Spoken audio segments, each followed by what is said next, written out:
Bugün leksikologiyamızda olan bir sözün terminoloji və leksikoloji mənasından danışacağım. Bu söz qazi sözüdür. Ərəb dilində bir qazi, bir də qazi sözü vardır. Qazi sözü qaf hərfi ilə yazılır. Yəni bizim əlifba ilə desək q hərfi ilə. Bu söz bizim indiki dilimizlə desək məhkəmə hakiminə deyilirdi.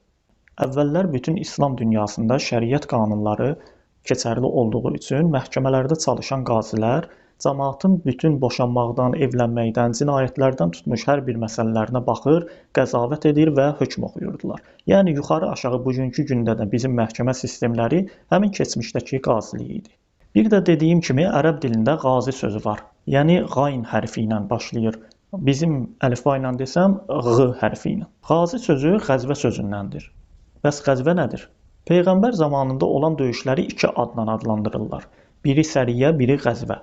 Səriyyə həmin müharibəyə deyirdilər ki, Həzrət Rəsulullah həmin döyüşdə, həmin müharibədə iştirak etməmiş, müsəlmanlardan ibarət dəstə toplamış, qoşun toplamış və başlarına bir sərkərdə təyin etmişdir, göndərmişdir müharibəyə. Buna səriyyə deyirlər. Məsələn, Mofta səriyyəsini buna misal çəkmək olar. Bir də qəzvə var. Qəzvə həmin müharibəyə deyirlər ki, Peyğəmbər şəxsən o müharibədə iştirak etmiş, özü rəhbərlik etmişdir. Buna qəzvə deyirlər. Hər kəsə məlumdur ki, Həzrət Peyğəmbər müşriklərə, kafirlərə qarşı savaşırdı.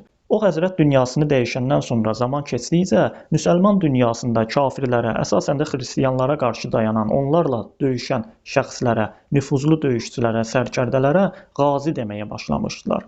Qazi sözü döyüşçü mənasındadır və qəzvə sözündən olduğu üçün sanki Peyğəmbərlə çiyin-çiyinə savaşmışdır mənasında gəlirdi. Günümüzdə də Qarabağda döyüşmüş şəxslərin barəsində işlətdiyimiz və dilimizə keçmiş bu qazi sözü həmin qazi sözündəndir. Bəs nə üçün biz bu sözü q ilə, yəni qaf hərfi ilə deyirik, qazi yox qazi? Bunun da cavabı çox sadədir, çünki bizim dildə q hərfi ilə başlayan söz yoxdur. Biz bəzi sözləri götürürük və dilimizə uyğun olaraq bəzi hərfləri dəyişdirib həmin o sözləri deyirik.